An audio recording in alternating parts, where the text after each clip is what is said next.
Por aqui tinha muitos lugares bons para estar fazendo manejo com dog, mas só que está virando tudo condomínio. Os lugares estão ficando bem escassos para estar deixando o dog no comando livre.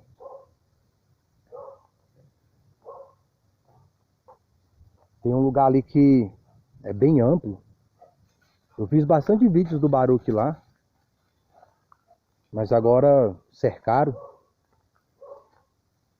Não tem como mais tá com o animal ali. Cada vez fica mais difícil por aqui para estar fazendo vídeos com o dog no comando livre. O Baruque está no comando livre, ele não está solto. Eu tenho discernimento que solto é um dog que está sem comando.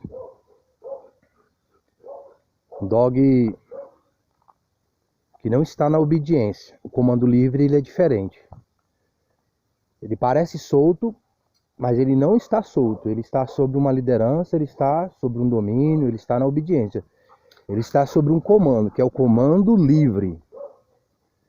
Então é uma liberdade, uma boa liberdade para o dog, mas com limitação. O dog ele nunca está fora da minha autoridade, do meu domínio, da minha liderança. O dog solto, ele está por conta própria. O meu dog nunca está por conta própria. Até quando ele está em casa e eu não estou, ele está no comando de vigilância. Ele está na função de guarda territorial. Ele está sobre um manejo. Meu dog não faz guarda aleatória. Ele foi condicionado para tal. A gente trabalha, no caso eu trabalho o instinto do meu dog dentro da função primária a qual ele foi criado, na situação dele existir. O boxe é um dog que ele foi criado para a função de guarda e proteção, de defesa territorial, de pessoas, de patrimônio. E o manejo que eu transmito ao meu animal é dentro das qualidades que ele possui para tal. Baruque, para cá. Baruque, para cá. Ele já queria mijar lá. E eu não posso deixar ele fazer urina ali no vizinho, né? Então, como vocês acabaram de ver agora, presenciar, ele está sob a minha liderança. Ele iria mijar ali, mas ele está sobre o meu comando. E geralmente, dog solto não tem isso. O dog solto, o dono não tem liderança sobre o animal, não tem comando sobre ele. O dog fica solto e o dono chama e o dog vem demoradamente, mas às vezes o dog vem, mas isso não é um dog condicionado para estar no comando livre, porque eu não tenho só um comando para neutralizar a ação do animal ou a movimentação dele. Eu tenho outros comandos. Atenção! Muito bem. Para uma eventual situação de risco, eu poder impedir a situação de risco através de outros comandos, de outros manejos para tal. Dogs soltos, eles não têm isso aqui que vocês estão vendo. O dono chama o dog não volta, o dog vai onde não deveria ir, o dog fica onde não deveria ficar, o dog faz o que não deveria fazer, porque ele está solto. O meu dog, ele está no comando livre e ele sabe que ainda assim ele tem que me obedecer, mesmo estando no comando livre. Eu estava num culto, aí tinha uma criança correndo para lá e para cá. E os avós da criança tentando conter a criança. E eles não conseguiam conter a criança. E eu estava auxiliando a dirigência do culto nesse dia. Porque o culto quem faz é as pessoas, a Deus. Não é Deus que faz o culto para as pessoas. As pessoas perguntam se o culto foi bom, se elas gostaram do culto, mas o culto não foi feito para elas. Às vezes o culto é feito para pessoas. As igrejas, entre aspas, estão fazendo culto para eles próprios, uns para os outros, mas o culto é para Deus. Aconteceu uma situação, o irmão falou comigo assim, não, Deus está no domínio em relação ao culto, né? Eu falei, mas nós não estamos. E não é Deus que faz o culto para a gente, somos nós que fazemos o culto para Deus. Então, nós devemos atentar aos detalhes do culto a Deus. Então, eu estava ali auxiliando esse culto a Deus, junto com a dirigência, a liderança desse dia. E a criança correndo para lá e para cá, e os avós tentando conter a criança, e a criança não ficava quieta, e etc. Aí, a avó da criança, Baruch, livre. A avó da criança, para conter a criança, falou para o menino ficar quieto, o rapazinho ficar quieto. Comportamento de criança, normal, comportamento de criança. Falou para a criança ficar quieta, porque eu iria brigar com a criança. Eu percebi que ela falou isso, mas eu não ouvi claramente ela falando isso, mas eu percebi que ela falou isso, porque geralmente as pessoas, quando não conseguem conter as crianças, elas transmitem essa responsabilidade a outro. E a responsabilidade de conter a criança é do responsável, não é de outro. E eu percebi que ela falou isso para a criança. Aí, como estava do meu lado, eu falei, não, eu não vou brigar com você, não. Falei para a criança. Por quê? Porque eu estou ali auxiliando, e ainda é uma criança. Não é do meu interesse que a criança cresça com medo de mim. Eu não quero que a criança me respeite por medo, por briga. Porque a senhora falou que se a criança, o neto, Baruch, para cá. Para cá é só para mudar a direção. Aqui. Agora o aqui é para vir a mim. Atenção.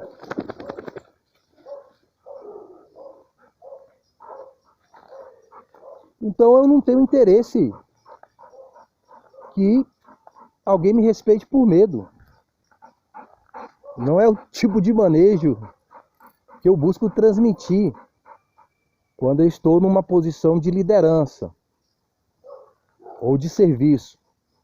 Eu busco ter respeito das pessoas de outra maneira, como eu busco ter o respeito do meu dog. Meu dog me respeita não é porque ele tem medo de mim, é porque eu transmiti a ele confiança de me obedecer. Como isso se dá, se faz, assista os vídeos para você compreender qual é o tipo de manejo que eu passo para o animal para que ele me respeite. Então a senhora estava atribuindo uma responsabilidade dela a minha pessoa. E ela estava transmitindo um mau manejo. Manejo aqui é educação, gente. Manejo, veja no contexto de educação. Quando fala manejo é educação. É a forma de lidar com a situação. Com o animal, com a pessoa, o manejo que a pessoa tem em casa, no trabalho, é educação. É a forma adequada de lidar com certas situações. Então a responsabilidade ali da educação do neto, do comportamento que ele deveria ter adequado, da educação dele, não era minha, mas dos próprios avós, dos pais. Ela não conseguindo conter a criança, o que ela falou? Ó, se você não ficar quieto, ele vai brigar com você. Aí a criança acredita nisso. Aí a criança me vê como alguém que briga. Aí a pessoa vê o auxiliar da congregação como alguém que briga. A pessoa vê o diácono como alguém que briga. A pessoa vê o pastor como alguém que briga. Eu escutei isso de um policial que disse que estava dando um seminário numa escola. Aí a criança parece que estava com um mau comportamento. A mamãe falou que se a criança não tivesse um bom comportamento, o policial ia brigar ou prender. O policial, na hora, ele exortou, ele me explicando. Por quê? Porque a criança vai crescer com medo da polícia. E como eles estavam transmitindo educação nas escolas, eles não desejam que as crianças vejam a polícia como mal. Então o próprio pai, a própria mãe, transmitindo que a polícia é ruim. Porque se não se comportasse, a polícia ia brigar. Então não estava vendo um policial como um amigo. E eu lembrei do policial me falando isso. Eu trabalhando na área de segurança, a gente conversando sobre algo, e ele me trouxe isso. Aí ele explicou que o policial é um amigo, não é alguém que vai brigar. Para que a criança crescesse vendo a polícia como amigos, não como alguém que vai brigar. Então a pessoa não tem controle, domínio, liderança sobre a criança e transmite a outra e transmite mal para que a criança obedeça. Isso é errado. Se você faz isso, eu aconselho você parar de fazer, assumir sua responsabilidade de autoridade sobre o seu filho, sobre sua filha, sobre sua vida e sobre, quem sabe, até o manejo do dog. E são pessoas que geralmente, se for tratar com dog, é nessa visão que para educar o dog tem que ser ruim, tem que ser mal, tem que ser agressivo, tem que bater no animal. Então geralmente pessoas veem o adestramento de dog assim, o dog obedece ele porque tem medo dele, ele faz o dog ter medo dele. Não, eu não faço o meu animal ter medo de mim. Esse é um contexto humanizado. Então pensa que só com amor e carinho vai ter a obediência do animal ou da criança. E deixa de exercer autoridade de uma forma inteligente, não agressiva, mas de uma forma inteligente. Aí eu falei ali na frente dos avós e na frente da criança falei, não, eu não vou brigar com você não. Aí o avô da criança veio falar comigo, né? Disse que quando a avó dele falou assim, ó, você não ficar quieto, o moço ali vai brigar com você. Aí disse que ele falou, né? Não, ele não vai brigar comigo não, que ele é amigo do meu pai. Então eu quero que a criança, ela me veja como um amigo do pai dela, que realmente nós somos amigos. Eu quero que a criança me veja como um amigo, eu quero que ela me respeite como um amigo, como uma pessoa que vale a pena ser ouvida, ser escutada, ser obedecida. Eu estou usando esse contexto aqui humano para transmitir o conhecimento de manejo. Então o manejo que eu transmito, o meu manejo que eu transmito para o Baruque é de confiança. Ele confia, eu transmiti a ele de uma forma inteligente que ele pode confiar nas minhas ordens, que ele pode confiar naquilo que eu estou falando, que é o melhor para ele. E ele não obedecendo é ruim para ele. E quando eu privo ele de alguma coisa, não é porque eu sou ruim, porque é o melhor para ele. E o dog entende o que é melhor para ele. E o animal sempre vai buscar fazer aquilo que é melhor para si próprio. Às vezes o animal ele tem um mau comportamento, mas é porque você passou para ele que aquele mau comportamento é o melhor para ele. E você condiciona o animal no mau condicionamento, o levando a entender que o errado é o certo e que o certo é o errado. Quando você entende a psicologia do animal e as atitudes que você deve ter para com o mesmo, ele começa a entender o que realmente é bom no manejo, mas isso tem que partir de quem? Do líder, daquele que está liderando. Você tem que levar o outro a entender, através das suas ações, que manejo é mais ações, comportamento, do que palavras verbais. Eu explico isso aí em vários conteúdos, com imagem, com vídeo, demonstrando através de obras o que eu estou falando aqui, que é mais um comportamento, é mais uma postura que leva o animal a te obedecer. E depois você relacionar aquela postura com alguma palavra, algum comando. Pode ser português, pode ser inglês, pode ser alemão, japonês, pode ser sinal, pode ser som. Você leva o dog a relacionar aquele comportamento com aquela atitude. E ele começa a ter o comportamento que ele já está tendo pela sua postura, agora ele relaciona com a palavra, ou com o sinal, ou com o som, gestos. Eu tenho um vídeo que eu fiz manejo com barulho que eu nem falei. Só através de gestos, através do meu comportamento, através da minha movimentação, eu levo o dog a fazer o que eu quero, dentro daquilo que eu ensinei para ele, que é o melhor para ele. Então ele me obedecer é o melhor para ele. Eu trouxe esse condicionamento para a mente do meu animal, que o melhor é ele me obedecer, e realmente é o melhor para ele. Eu tenho as ferramentas que levam o dog a me obedecer, porque tudo que ele precisa está nas minhas mãos. Eu não preciso ser mal com o meu animal. E eu não preciso ser bom com o meu animal. Eu só preciso ser o líder que ele precisa. E ele vai ser o liderado que eu preciso. Aí há uma cooperação mútua. Há uma unidade entre líder e liderado. É uma coisa prazerosa. É uma coisa gostosa para mim e gostosa para o animal. Tá vendo aqui, ó? Alguma cara de sofrimento? Cachorro com medo? Tá aí, ó. Não fica. Não há atenção. A atenção é só para ele parar a movimentação. Ele pode sentar, pode deitar, mas ele tem que estar ali. Está tranquilamente no comando. Agora se eu falar, Baruque, livre. Pronto. Então assim, as pessoas às vezes... Ou, Baruque. As pessoas, às vezes, querem transmitir para a sociedade que o mau manejo, o mau comportamento, Baruque, junto, que o animal está tendo, é por falta de amor, é por falta de carinho. E na verdade, é verdade, mas não dentro do contexto que a pessoa está pensando. Porque existe amor verdadeiro e existe amor falso.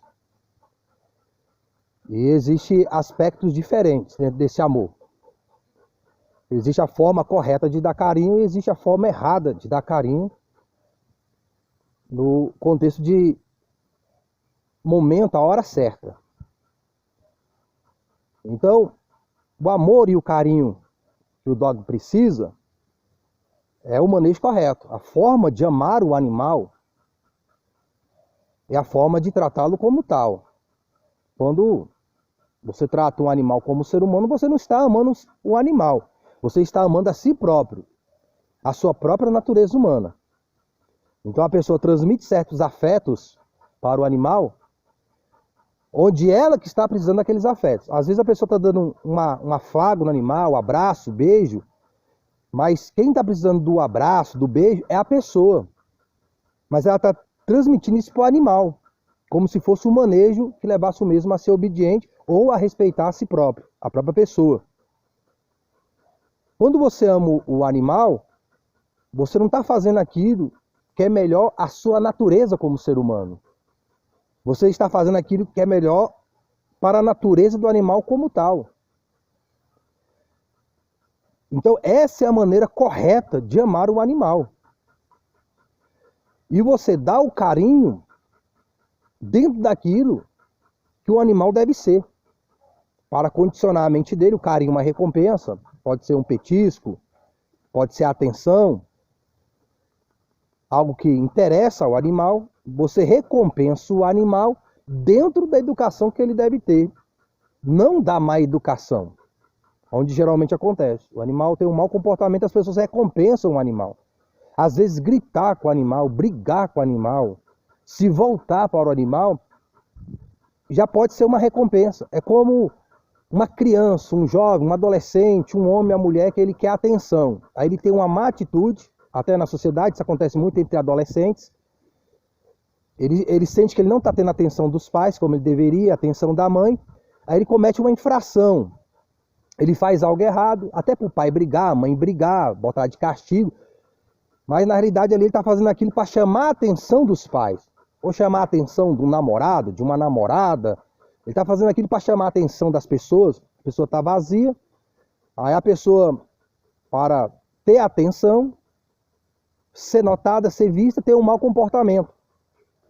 E as pessoas fortalecem aquele mau comportamento. Tem situação que simplesmente com a postura sua de ignorar o animal, aquela postura, você já corta aquele mau comportamento. Porque ele não teve o carinho, ele também não teve a sua atenção de forma nenhuma. Então o animal percebe, opa, essa tática aqui não deu certo. Qual tática será boa para que eu chame a atenção do meu dono? Ele me note. A obediência. Aí você transmite ao animal que ele obedecendo é a forma dele ter sua atenção, é a forma dele ter o teu carinho, a forma dele poder passear, dele poder se exercitar, é obedecendo. Então, quanto mais rápido ele te obedecer, mais ele vai ter o que ele quer, que é a recompensa. Aí você transmite esse manejo ao animal e fica fácil. Eu escuto pessoas falando, é tão difícil ter cachorro, é tão difícil ter animal. Eu não penso assim, eu não tenho dificuldade nenhuma com Baruque. Em nada. Em nada. Agora, no processo de aprendizado até o dog aprender, o dog tem que ter uma certa maturidade. Ele vai amadurecendo. Não adianta querer ensinar uma criança uma equação do segundo grau se não sabe somar, dividir. Não adianta querer ensinar a morfologia das palavras se a criança não sabe o que é A, E, I, O, U, não sabe o que é o ABC, não sabe formar ali as palavras do próprio nome. Então, cada coisa dentro do seu tempo. Baruque, livre. Aí quando você entende esses aspectos aqui que eu estou falando, quando alguém fala sobre manejo, adestramento, às vezes a pessoa nem terminou o conteúdo em si. Para ensinar o dog a sentar, deitar, andar junto, etc. Você já consegue entender fácil. Agora, quando a pessoa não entende, ou pior, quando ela não aceita o que eu estou falando aqui, aí ela não entende as outras coisas. Se ela não entende o A, E, I, O, U, se ela não entende multiplicação, divisão, subtração, soma, não tem como ela entender coisas mais profundas da matéria. É o que acontece. Às vezes as pessoas elas querem saber de um certo manejo, ignorando os pormenores, a base do manejo, principalmente de liderança, de dominância.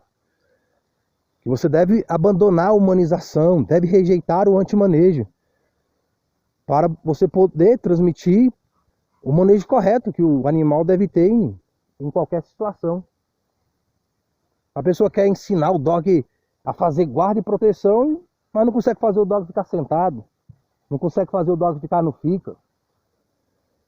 A pessoa quer ensinar o comando livre para o animal, mas não consegue fazer o dog andar junto nem com guia, dirá sem guia. O dog quando chama não vem. Aí quer ensinar o comando livre.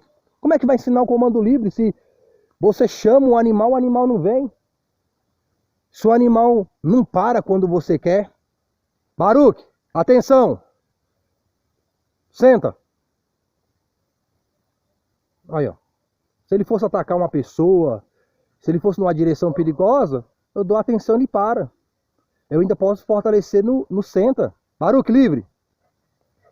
Aí a pessoa quer ensinar o livre, mas não tem esse outro manejo do dog atender o chamado, parar, obedecer nos outros aspectos. Então, assim, é uma progressão, gente. Para mim é muito natural. Levar o dog é um condicionamento. Eu não preciso nem ficar pensando. Quando você sabe o que você tem que fazer, você não precisa pensar. Simplesmente você faz o que deve ser feito. Agora, quem está começando precisa pensar, precisa raciocinar, para poder levar o dog à obediência básica, no mínimo básica. Eu não preciso, eu estou andando com o dog, eu estou saindo com o dog, eu já faço o manejo ali e não preciso pensar. Eu já estou condicionado a condicionar o animal. Para mim é muito fácil levar qualquer dog à obediência. Eu não tenho trabalho nenhum em levar os meus dogs à obediência. Somente desde a infância do animal. Eu já não cometo erros. E se houver erros, eu consigo corrigir rapidamente. Eu já tenho uma estratégia para quando o dog errar, ou mesmo eu errar. Porque às vezes você pode errar, o dog erra também. E eu consigo ter um manejo para resolver aquilo ali. Porque cada dog tem um instinto a respeito de níveis. Nível baixo, nível médio, nível alto. O animal tem uma pegada para caça, para guarda pessoal, territorial, para combate com outro animal. E existem níveis psicológicos do animal. Aí você trabalha dentro do nível psicológico daquele animal. Por isso que acontecem os erros. Porque você vai estudando um animal e você vai usando situações e algumas pode não dar certo para aquele momento e você já tem outra. Eu já tenho outro, isso é bem natural. Se eu fizer uma coisa e não der certo, eu já tenho outra ali que vai dar. Eu não preciso ficar pensando muito sobre isso. Talvez eu pense um pouco mais se eu for pegar o cachorro de outra pessoa para adestrar. Um cachorro mais adulto e etc. Que aí eu vou ter que analisar o comportamento do animal no dia a dia. É a adaptação. Mas o dog sendo meu, não. Isso já é feito já a partir da infância do animal. Eu já consigo perceber quando ele está com 3, 4, 6 meses. Eu já consigo discernir o animal. E faço aquilo que deve ser feito de uma forma natural. Estou querendo entrar aqui dentro aqui. Mas aqui o mato cresceu bastante, né? E eu esqueci onde é que está uma entrada aqui. Eu não sei se essa entrada está aberta também. E eu não sei se dá para passar. Deixar para próxima oportunidade, se assim for.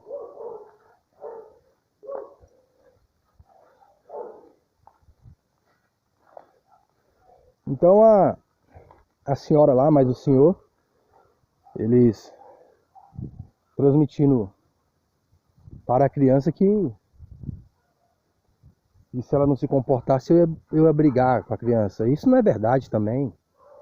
Isso aí é falta com a verdade também, né? Isso aí não é honesto. Então, falando que eu iria brigar com a criança se ela não está obedecendo, por que eu iria brigar com a criança? E o pessoal sabe que eu não iria brigar com a criança. Às vezes a pessoa fala isso e nem pensa, né? Mas isso é um mal muito grande, tanto para a criança como para a gente. Tá atribuindo uma coisa que você não faz. Então a responsabilidade ali de conter a criança não é minha. É dos avós que ali estavam, ou dos pais. E se eu fosse conter a criança, não ia ser com briga. Eu não iria brigar com a criança para ela parar de se movimentar ali. Eu usaria outro tipo de estratégia. O celular, ele parou de gravar, a memória estava cheia, não limpei, então precisei continuar depois. Então, se fosse para mim corrigir a criança, eu não usaria briga. Eu não uso briga para adestrar o meu dog. Eu não usei briga. Eu não uso briga para corrigir o meu animal. Eu não uso briga para fazer o meu serviço. Eu uso estratégias. Por exemplo, teve uma criança, eu fui fazer uma corrida no parque, quando eu voltei para o carro, aí tinha um carro do lado do meu, e o pai tentando tirar a filha para fora do carro, a filhinha dele, ele muito brabo já, o senhor, já nervoso, a menina chorando também, e eu esperando ali o desfecho daquilo tudo para entrar no meu carro e vir para casa. E ele não conseguiu convencer a menina, falando com ela, ele foi lá, pegou ela no braço mesmo, botou para fora, a menina chorando. Aí a menina olhou para mim e sorriu. Quando ela sorriu para mim, eu pensei, eu vou falar que o sorriso dela é bonito, ela vai gostar, ela vai parar de chorar e vai curtir aí o passeio com a família. Quando ela sorriu, eu pensei nisso, eu falei, seu sorriso é lindo. Aí ela ficou mais alegre ainda, parou de chorar e foi curtir com a família. A mãe dela ficou olhando para mim assim, meio sem entender, né? Que a minha presença e o que eu falei, eu já consegui levar a menina a ter prazer de estar ali no parque. E o pai dela ali há horas ali tentando convencer a menina a sair do carro, a brincar. Ela poderia ter ido, mas ela ia chateada chorando. Então, a minha presença ali, eu já percebi a situação e usei a técnica correta para levar a criança a estar com os pais e curtir o passeio. As pessoas, a respeito do manejo, têm essa visão. Quando vê um dog adestrado, um dog comportado, algumas pessoas têm essa visão que, como que força, como que uma briga para o cachorro submeter à obediência. A humanização, dentro da humanização, as pessoas enxergam dessa maneira o adestramento. Por isso que elas tratam o manejo de uma forma emocional, não com técnicas, não com estratégia, mas com a emoção. Como que a emoção delas fosse levar o dog a ser obediente. Não funciona, não tem obra, o dog não é obediente, mas ainda assim as pessoas acreditam nisso, que se humanizar o animal, se tratar o dog com emoção, como se fosse um ser humano, o dog vai ser recíproco a essa emoção, o dog vai ser recíproco a essa humanização, sendo que é um animal. Não tem como um animal ser recíproco como um ser humano, porque ele é um animal, óbvio, né? Mas a humanização cega as pessoas de coisas que são óbvias. E o manejo que eu apresento, que eu transmito, é um manejo com inteligência.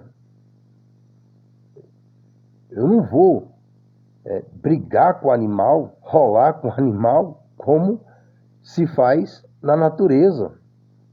Um animal, para levar o outro a se submeter, ele usa a força física, porque ele é um animal, é o nível deles. Agora, nós seres humanos, nós estamos em um nível a mais do que um animal. Ao menos devemos estar. Então, a minha força não é o meu físico, a minha força é minha mente, é minha inteligência. Eu domestico o meu animal através da força da minha inteligência, não é minha força física. É claro que eu uso aspectos físicos, se necessário, mas dentro de uma estratégia, dentro de uma técnica que leva o animal a ter prazer em me obedecer, não medo. Eu não quero que o animal me obedeça por medo. Eu não quero que as pessoas me respeitem por medo. Eu não quero que as crianças me respeitem por medo. E é assim que as pessoas me veem, até no pessoal. aparência bombado, né? E todo esse contexto que as pessoas têm errado de manejo e daquilo que elas pensam, até na área secular, a congregação, a igreja tem alguns trabalhos de festa e nós auxiliamos nesses trabalhos de festa, de congresso, na segurança. Teve irmãos que teve problemas com outras pessoas e os irmãos falando, né, de pessoas com soberba, com arrogância. Aí eu falando, se o Wesley estivesse aqui, ele, como se eu já fosse brigar. Não, eu não saí da minha casa para brigar, não. Eu não vou fazer um serviço para brigar com ninguém, não. Eu tô ali para resolver. Aí quem já trabalha comigo, quem já trabalhou comigo, fala, não, Wesley não é assim, não. Ele faz apaziguar as coisas. Eu tô ali para resolver com paz, com sabedoria, com inteligência, a desavença, o problema que tá havendo ali. Se eu fosse sair de casa para poder brigar, eu ia parar um ringue.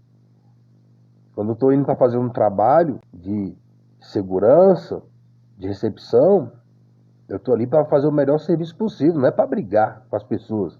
Igual algumas pessoas pensavam pela minha aparência. E quando elas foram vendo eu trabalhando, elas perceberam que era totalmente diferente. Teve um evento que tinha uma senhora que parece que sempre dava trabalho lá, discussão em tudo. Eu cheguei, conversei com a senhora, não teve discussão nenhuma, não teve problema nenhum. E as pessoas pensaram que ia dar problema, dar briga, tanto com ela como com o outro. Não deu. Eu trabalho de outra maneira. Eu levo a psicologia do adestramento para todo lugar dentro desse contexto. É uma estratégia para resolver aquela questão. É claro que se precisar de força física, eu tenho técnicas de luta para algumas situações. Mas não é o meu pensamento primário. O meu pensamento primeiro é dentro de conversa, diálogo, fazer a pessoa entender a situação e graças a Deus dá certo. Como eu levo o dog a entender a postura que ele deve ter, não com diálogo humano, mas com diálogo dentro da mentalidade do animal. O animal é obediente, o animal obedece. Eu não vou ficar discutindo com o animal. Eu não preciso discutir com o animal como a gente discute com o ser humano. O animal não discute com ele. Eu uso uma estratégia, uso uma técnica e o dog obedece. Ele faz o que eu quero. As pessoas, ao invés delas analisar o que está errado e pensar numa estratégia para tal, elas atribuem a outra situação, se eximindo da responsabilidade, como da criança. Se alguém fosse brigar com a criança, deveria ser os próprios avós, ou os pais, não um estranho. Então está falando que um estranho vai brigar porque eles não conseguem conter a criança. Não conseguem ter domínio, liderança, não conseguem ter a obediência da criança. Aí eles não querem brigar, aí fala que o outro vai brigar, sendo que eu não vou brigar com criança dos outros. Eu conversaria com a criança, eu explicaria para a criança. E pode ser que não é numa conversa só, porque a criança já chega num padrão de desobediência, de não atender, são outros pormenores que estão levando ela a desobedecer em público. Mesma coisa, é educação, manejo de educação. Pega um animal, quando ele tem uma má atitude, não foi daquele momento ali. Já vem de pequenos detalhes que as pessoas não percebem. E não aplica a técnica, a estratégia para que aquilo não aconteça. Quando o animal ele tem um mau comportamento, já vem lá de trás. Não é daquele momento. Principalmente animal adulto, com mais idade. Então a criança já tem uma certa idade, já entende as coisas. Está falando para ficar quieto, não fica, não é daquele momento ali. Aquilo ali já veio já como que de berço. Essa é a real. Tem situação que um pai e uma mãe, só de olhar para o filho já tem um comportamento adequado. Só a postura do pai, a criança já tem um comportamento adequado. A criança está correndo. Tem pai que fica em pé, olha para a criança, quando a criança vê, a criança senta. O pai nem chegou lá a falar, discutir. Só a postura, a presença, já gerou respeito diante da criança. Isso já é um condicionamento que vem já da base. Quando erra na base, aí fica difícil fazer a construção com a base fraca. Não tem base para aguentar. Agora, quando a base está solidificada, fica mais fácil fazer a construção e a construção durar. Aquele manejo, aquela educação permanecer. Ensina a criança no caminho que ela deve andar. E quando for mais tarde, ela não se desviará, diz a palavra de Deus. E o manejo é assim, é nas bases psicológicas do animal. E você leva ele a te obedecer e a fazer aquilo que é o melhor para todos. Para mim, para ele, para o meu próximo, para o meu vizinho, para o dog do meu vizinho, para o gato, e etc. O manejo não é briga com o animal, como as pessoas pensam, mas é a inteligência. Se você usar a sua inteligência para levar a criança ou mesmo um animal a obedecer, mas dentro da psicologia. Aí usa essa estratégia, aí ele vai brigar. Mas eu sou um ser humano, a criança é um ser humano. Nós estamos numa congregação. Não é que o outro vai brigar, não. Você tem que dar um jeito da criança obedecer. Tem uma estratégia para a criança obedecer. Não é falar que o outro vai brigar, que o policial vai brigar, que o pastor vai brigar, que o auxiliar vai brigar. Ué, se for para alguém brigar, brigue você. Que é o avô, que é a avó, que é o pai, que é o responsável da criança. E se eu brigar com a criança? Um exemplo, né? Quem sabe os pais não gostam, os avós não gostam. Eu estava sentado na congregação, em um certo momento, e a criança atrás jogando videogame enquanto conversando e atrapalhando o culto. Aí eu, educadamente, falei para a criança, né? Estava na hora do culto ali, estava atrapalhando. Aí a mãe da criança que estava do lado, eu não entendi, mas eu acredito que falou isso, mas na hora eu não entendi. Graças a Deus eu não entendi, porque depois que eu fiquei pensando, que resmungou, né? Mas parece que a mãe falou assim, ele tem pai. Mas na hora eu não entendi. Depois que eu pensei, falei, ela falou isso. Interessante.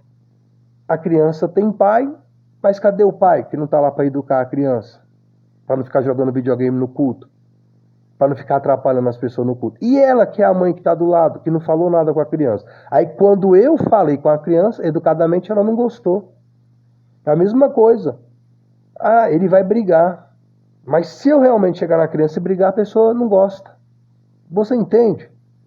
Você consegue compreender como é um mau manejo, é uma péssima estratégia? E é assim também em relação ao animal. Tem pessoas que humanizam o animal. Aí quando o animal não obedece, eles querem brigar com o animal. Eles brigam com o animal, como se fosse com uma pessoa. Aquilo ali confunde mais o animal ainda. Aquele mau comportamento que o animal está tendo foi incentivado pelo próprio dono. Depois o dono está brigando para não ter, onde o dono passou o manejo todo da existência do animal, transmitindo que o dog deve ser daquele jeito, mal educado. Aí depois quer que o dog seja educado como no piscar de olhos, como no estralar de dedos. Sendo que foi o próprio dono, é o próprio dono que condicionou o animal a ser mal educado. Aí no momento que deixa a pessoa sem graça, ela quer corrigir o animal. O animal não aceita, ela briga. Quem humaniza, castiga. O Jairo Teixeira, do Bandog Brasil, adestrador há décadas, ele fala isso. Quem humaniza, castiga. A gente que não humaniza, a gente não castiga o animal. A gente educa com adestramento inteligente. O animal não tem psicológico para entender uma discussão e o comportamento que ele deve ter. Quem tem capacidade para entender uma discussão é um ser humano. Você discute, pessoas brigam e a pessoa entende todo o contexto daquela situação, daquele comportamento. Como uma mãe vai discutir com o filho e ela briga porque a criança está tendo um mau comportamento, a criança entende aquelas palavras verbais de discussão dentro daquele comportamento que a mãe está explicando. O animal não tem isso. E não é necessário para o animal isso. Você vai ficar discutindo, brigando, dialogando com o animal para ele ter um certo tipo de comportamento, a qual ele foi condicionado para tal, e não é a maneira de levar o dog a obedecer. Eu não levo o dog a obedecer discutindo, brigando verbalmente com o animal, como quem tem a humanização faz. Eu uso uma estratégia de manejo inteligente que vai levar ele a ter um bom comportamento. Quando a pessoa já tem o discernimento e a prática para a obediência do animal, você já leva naturalmente o animal à obediência, ele nem erra. Agora, se houver o erro, você não vai discutir com o animal, brigar com o animal, porque ele é um animal. A psicologia dele é outra, diferente, para poder entender aquilo que o ser humano quer dele naquela situação, naquela diversidade, naquele contexto daquele dia. A pessoa vai brigar com o animal como se fosse com um ser humano. Fruto, consequência, resultado de um manejo humanizado. Quando você vai levar o dog a obedecer, você não precisa discutir com o animal. Eu não preciso discutir com barulho. Simplesmente eu faço o que deve ser feito. Fique com Deus. Boa meditação das coisas de dog e, sobretudo, das coisas do alto. Falou com Deus. Tudo de bom.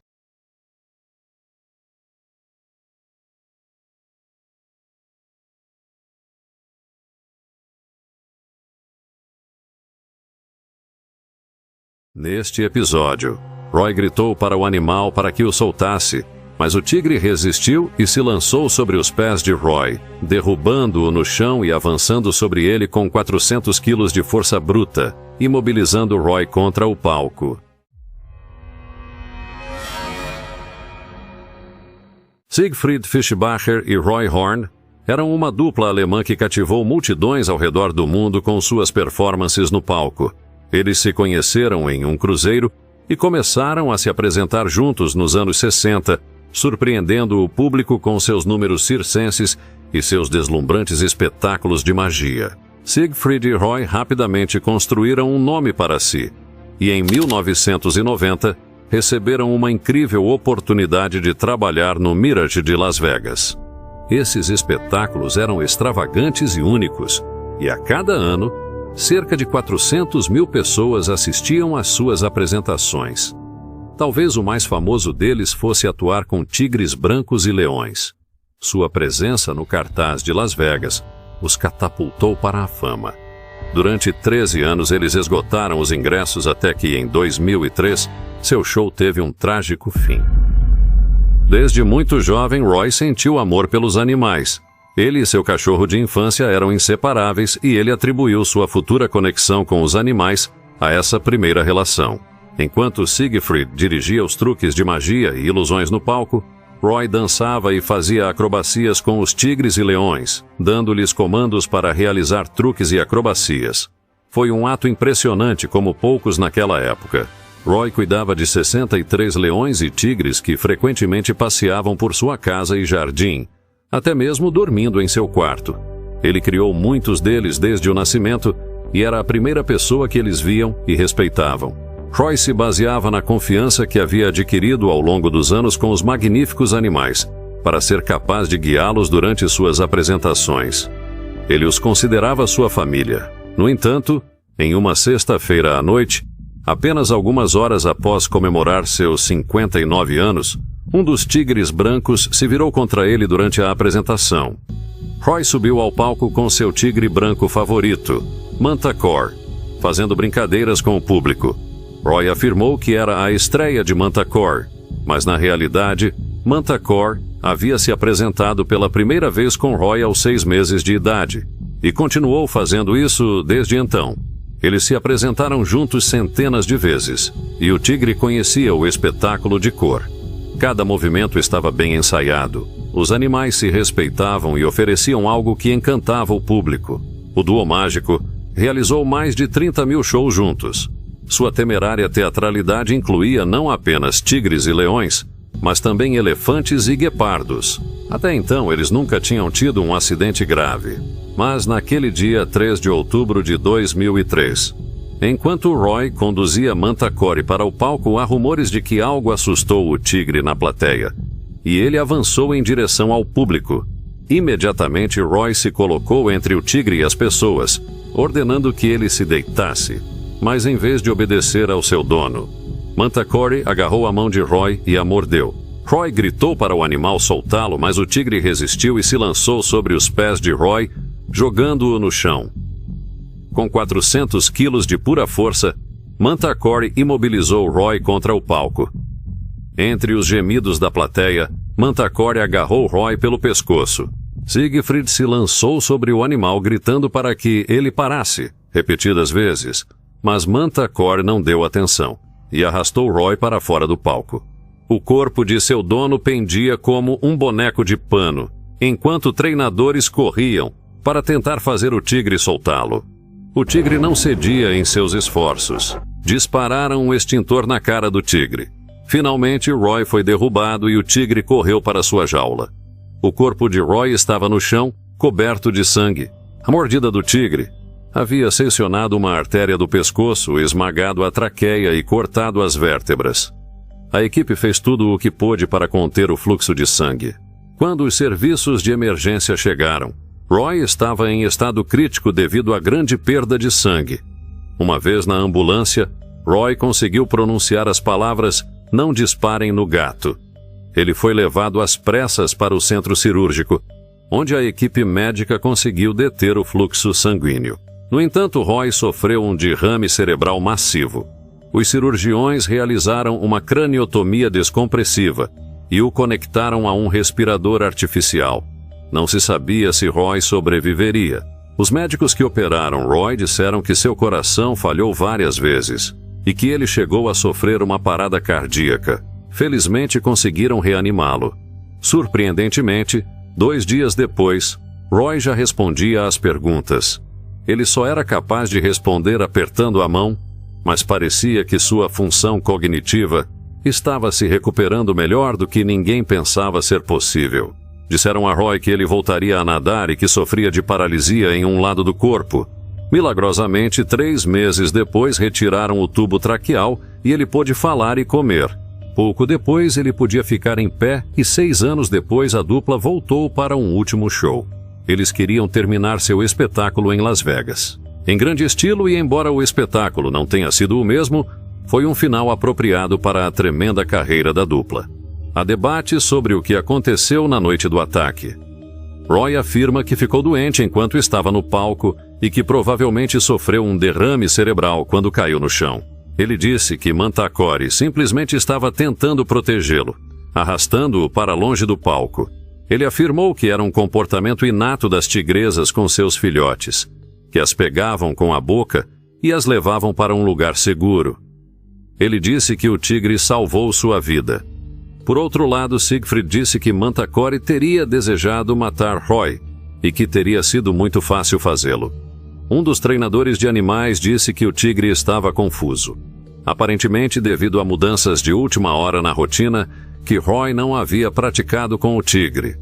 Quando Mantacore estava em uma posição incorreta no palco, Roy tentou corrigi-lo usando uma técnica errada, o que confundiu o tigre e possivelmente o enfureceu, levando a um ataque de frustração. Após o ataque, houve protestos de grupos de defesa dos direitos dos animais que afirmaram que os animais em exibição deveriam ser retirados.